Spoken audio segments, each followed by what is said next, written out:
Hi, my name is Rock Santos, co-founder of Q Swimwear, and I'm a swimmer.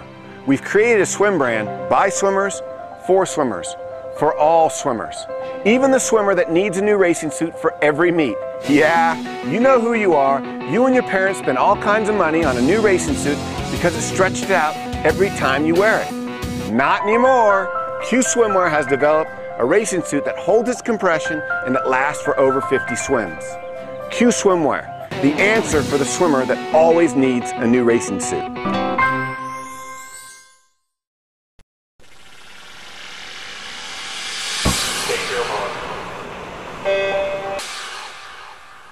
You're watching the Morning Swim Show for Wednesday, April 20th, 2011.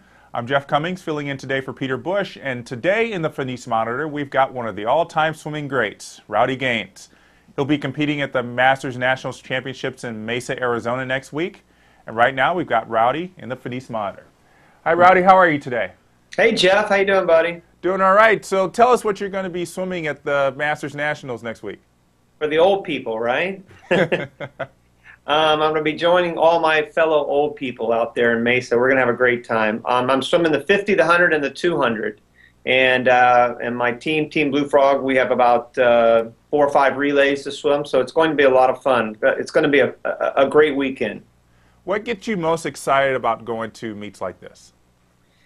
Well, you know, it's funny, Jeff. Somebody asked me that a couple of days ago. Why are you still doing this at 52? I mean, I think the most important thing that I like to try to achieve is just to be in shape, you know, to still exercise. And swimming is the only thing I'm any good at. I stink at everything else.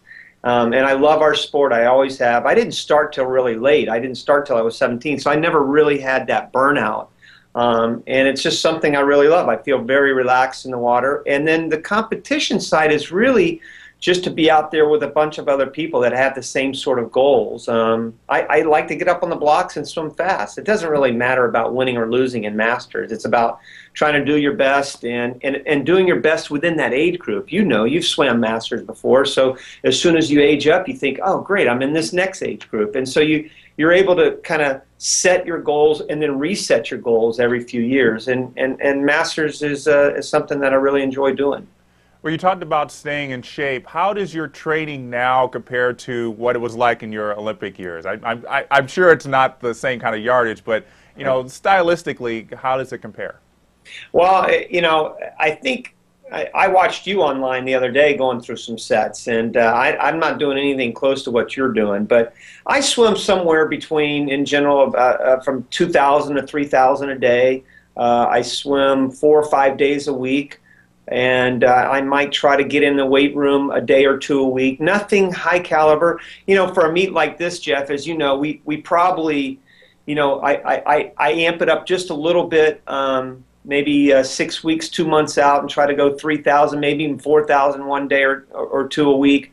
But nothing real serious. I mean, most of it's just to kind of stay in shape. Well, you travel a lot, you're on the road a lot for various reasons, and a lot of master swimmers deal with that. They travel for work and family, things like that.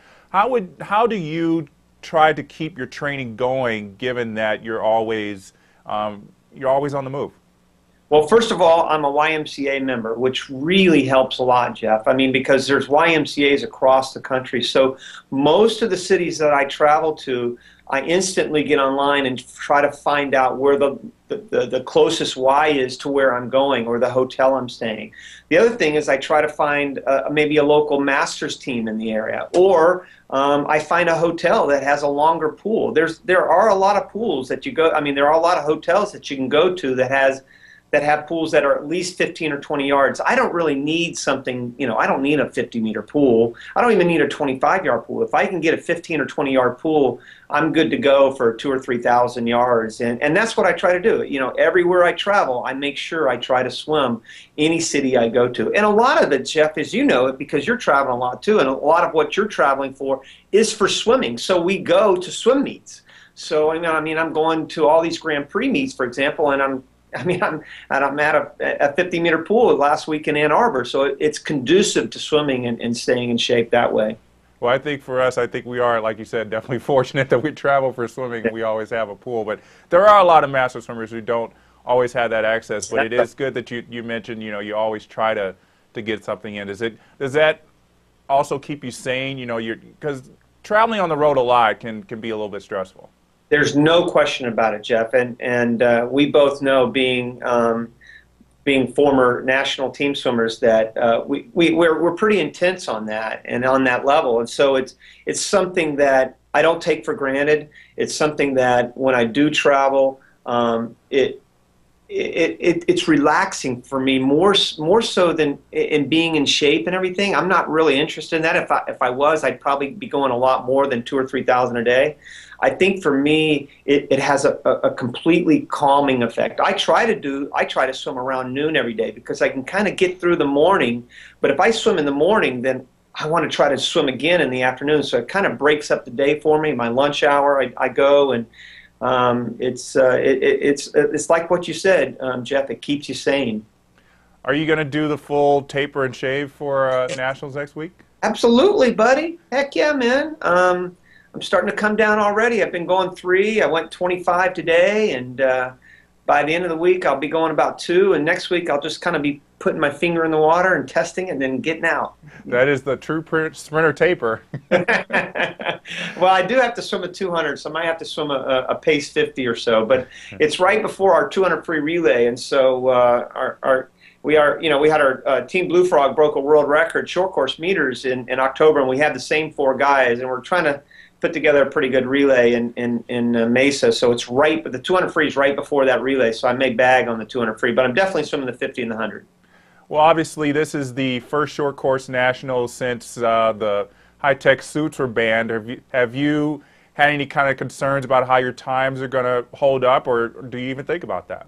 I don't think about it too much, but yeah, I mean, compared to last spring, there's no way I'm going to be close. I mean, those suits really did an amazing job on the human body, especially the master's human body like mine, where it kind of constricts some of the stuff that you need constricting. But I don't think about it too much. I kind of have goals in my mind of what I want to do.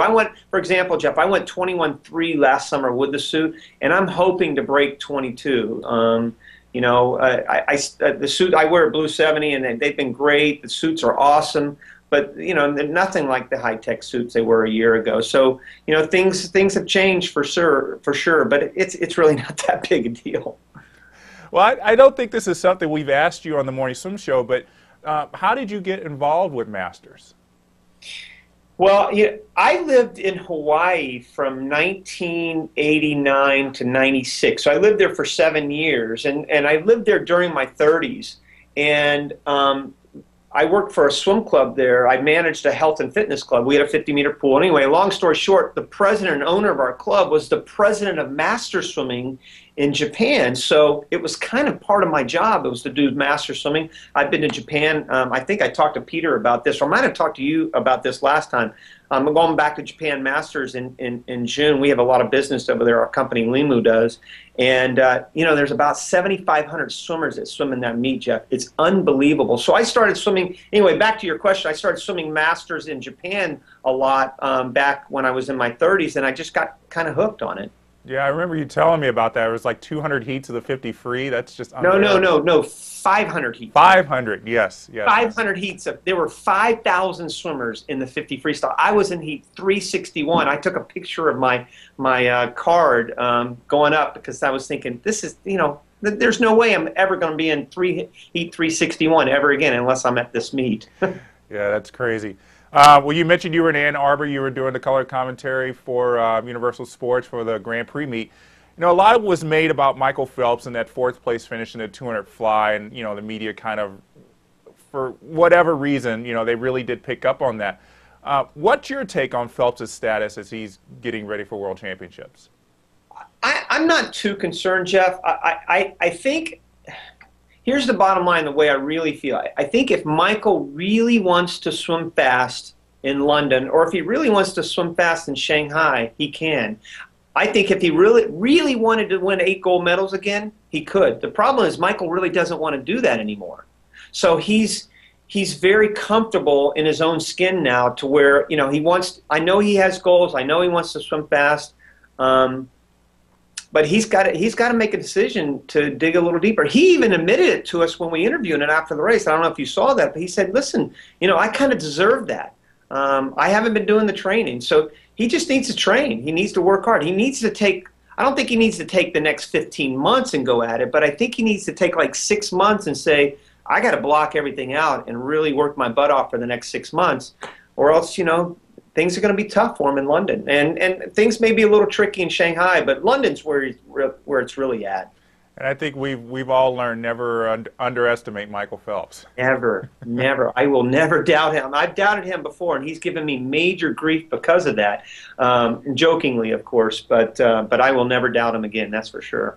Hey, Rowdy, before we let you go, some photographs behind you. I was hoping you could kind of let us know what they are. I know the one with the blue border is you right after your 100 free, and then the American flag one's you getting congratulated by your teammates. What's that series of 4 there? Yeah, this is kind of cool. I'm going to walk away and show it to you real quick.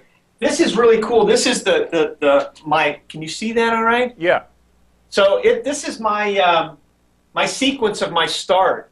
And Heinz Kludmeyer was a great photographer for Sports Illustrated, still is, and he took this picture of me coming off the block. So I had a really good start at those Olympics, that's for sure. That's my start in the 100-meter free at the Olympics. So you can tell I had a great start. And this start with me back here, reaching out my teammates, was a really cool picture taken by a guy from the Orange County Register, and it won a Pulitzer Prize and everything. So I'm kind of proud of that one. I don't have too much stuff in my office, but I have a few things that I'm proud of. Well, those are some iconic pictures, Rowdy, and I know you're a busy guy. Thanks for joining us today. We really appreciate it, and we'll see you next week in Mesa. Thanks, Jeff. What are you swimming? I'm doing breaststroke, backstroke, and IM. All right, buddy. Actually, I'm doing the 100 free too. I'm really branching out. You're not in my age group, so I don't really care. Well, I still have a goal of trying to beat you, though. That's not going to be hard these days, my friend. All right, we'll see you next week, Rowdy. Thanks again. Here, see you next week, buddy. All right, that's Rowdy Gaines joining us in the Finis Monitor, and that's our show for today. I'm Jeff Cummings. Thanks for watching. We'll see you next time.